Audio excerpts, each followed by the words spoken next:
স্বাগত জানাই আমার সমস্ত প্রিয় স্টুডেন্টদের আমার কিছু শেখা কিছু আড্ডা চ্যানেলে।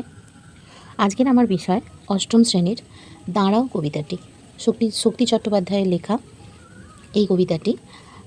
আগে আমরা একটু দেখি শক্তি চট্টোপাধ্যায় সম্পর্কে আমরা একটু জানি বা পড়ি।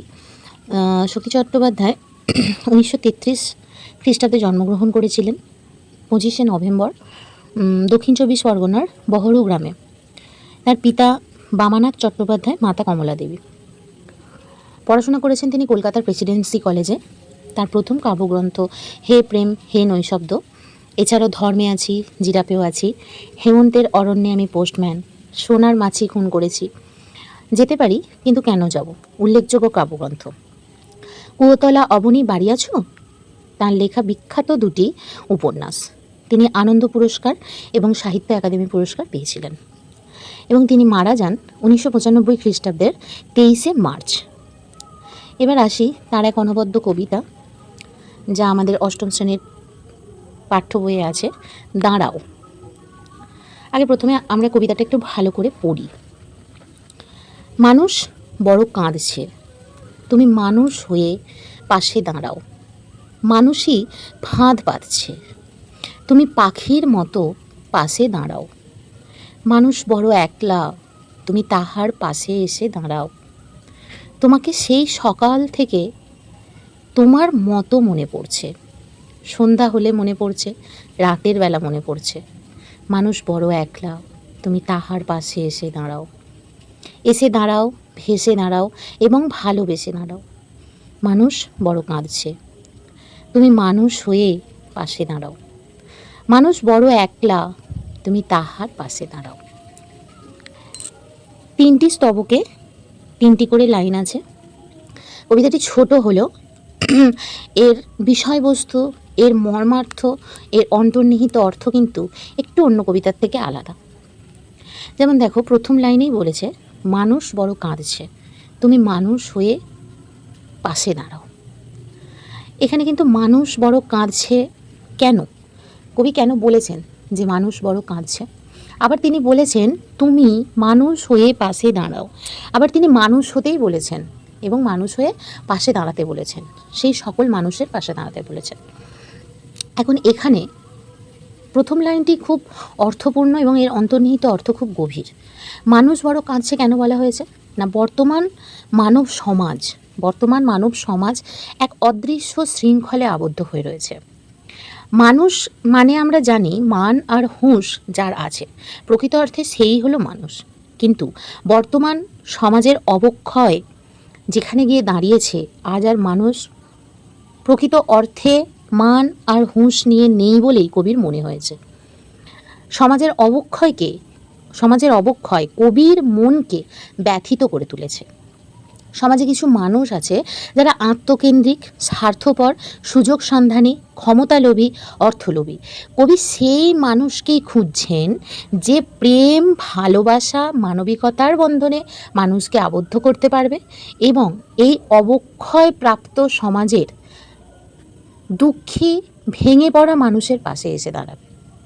তাই জন্যই বলেছেন কবি মানুষ বড় কাঁদছে, তুমি মানুষ হয়ে মানুষের পাশে দাঁড়াও। কাঁদছে কেন মানুষ না, কাঁদছে হচ্ছে এই অবক্ষয়টার কারণ দেখে, এই নিঃসঙ্গতাটা, এই অবক্ষয়, সমাজের অবক্ষয়ের মাঝে যদি একজন মানুষ থাকেন তাহলে তিনি নিঃসঙ্গ, একাকী, তিনি একাকী। কারোর বিপদে কেউ এখন পাশে এসে দাঁড়ায় না, এবং কেউ যদি দুঃখে তার চোখের জল ফেলে থাকে, এখন কোনো মানুষ নেই সেই চোখের জলের ফেলার কারণ জিজ্ঞাসা করার।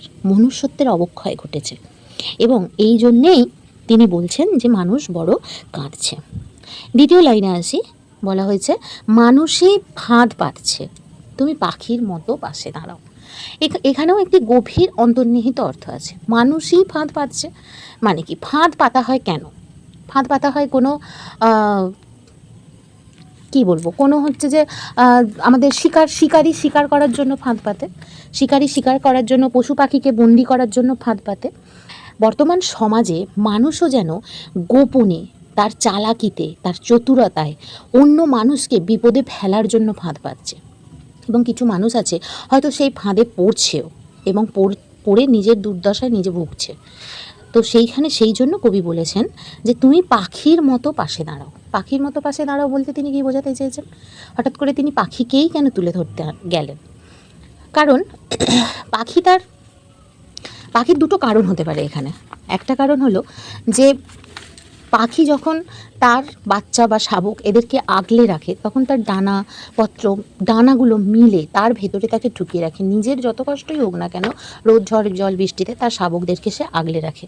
সুতরাং এখানে একজন মানুষকে, একদল মানুষকে বা আমাদের মনুষ্য সমাজকে কবি সেই পাখির মতো হতে বলেছেন, যারা নিজেদের ছত্রছায়ায় অন্যদেরকে স্ব ইচ্ছায় আশ্রয়স্থান দিতে পারবে, যেখানে গেলে এই নিপীড়িত দুর্দশাযুক্ত মানুষগুলি একটু শান্তি পাবে।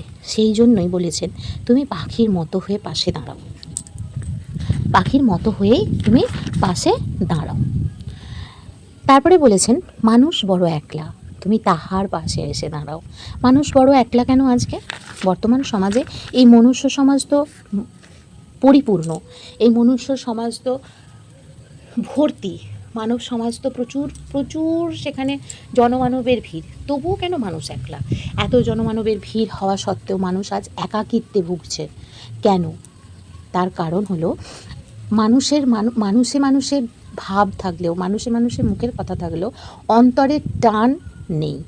অন্তরের টান এখানে কম পড়েছে। একজন মানুষের প্রতি আরেকজন মানুষের যে দায়িত্বশীলতা, যে অন্তরের একটা আন্তরিক বন্ধন, সেই বন্ধন আজ নেই।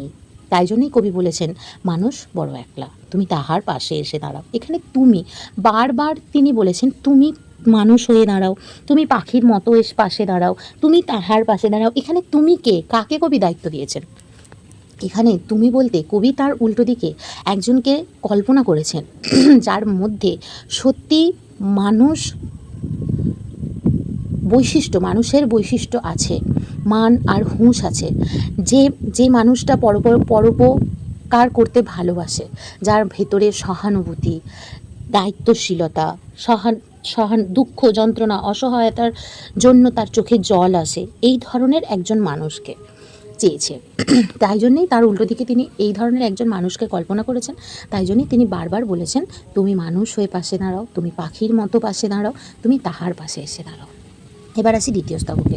তোমাকে সেই সকাল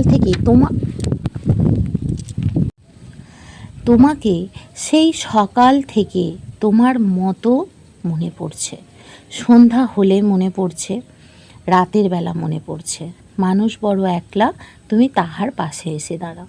তোমাকে বলতে ওই যে মানুষের কবির কল্পনাতে থাকা এক মানুষ, যার মান আছে, হুঁশ আছে, যে পারবে সমাজের মধ্যে এই দায়িত্বশীলতাটাকে আনতে, এখনও মানবিকতাটাকে আনতে, সেই রকম একজন মানুষকেই বলেছেন যে তোমাকে সেই সকাল থেকে তোমার মতো করে মনে পড়ছে, সন্ধ্যা হলে মনে পড়ছে। সব সময় কবির সব সময় তাকেই মনে পড়ছে, কেননা এই নিঃসঙ্গ মানবিকতাহীন সমাজে তার মতো এক মানুষের সঙ্গ তিনি আশা করছেন। এই জন্যই তিনি বলেছেন মানুষ বড় একলা, তুমি তাহার পাশে এসে দাঁড়াও। তারপরের স্তবকে আসি। এসে দাঁড়াও, ভেসে দাঁড়াও, ভালোবেসে দাঁড়াও। মানুষ বড় কাঁদছে, তুমি মানুষ হয়ে পাশে দাঁড়াও। মানুষ বড় একলা, তুমি তাহার পাশে এসে দাঁড়াও। এসে দাঁড়াও, ভেসে দাঁড়াও এবং ভালোবেসে দাঁড়াও। তার মানে কি? তোমাকে এসে দাঁড়াতে হবে মানুষের পাশে। ভেসে দাঁড়াও মানে নিজেকে মানুষের মধ্যে ভাসিয়ে দিতে হবে, সবার মধ্যে বিরাজমান হয়ে থাকতে হবে এবং প্রত্যেকের কাছে ভালোবাসা পৌঁছে দিতে হবে, প্রত্যেককে ভালোবাসতে হবে। তাই তিনি বলেছেন এসে দাঁড়াও, ভেসে দাঁড়াও, ভালোবেসে দাঁড়াও। মানুষ বড় কাঁদছে, তুমি মানুষ হয়ে মানুষের পাশে দাঁড়াও। তাই জন্যেই একজন মানুষ হয়ে মানুষের পাশে কবি দাঁড়াতে বলছেন। মানুষ বড় একলা, কেন একলা? ওই সমাজের অবক্ষয়তার জন্য মানুষ আজকে নিঃসঙ্গ হয়ে পড়েছে, একাকিত্বে ভুগছে। তাই জন্যেই মানুষ বড় একলা এবং কবির বিনীত আর্জি, তুমি তাহার পাশে এসে দাঁড়াও। তাহলে আজ বন্ধুরা, আজ আমরা এই দাঁড়াও কবিতাটি 9 লাইনের একটি কবিতা খুব সহজভাবে আলোচনা করার চেষ্টা করলাম। আশা করি তোমাদের এটা খুব উপকার হবে। এই কবিতাটির প্রশ্ন উত্তর নিয়ে আসবো পরের ভিডিওতে।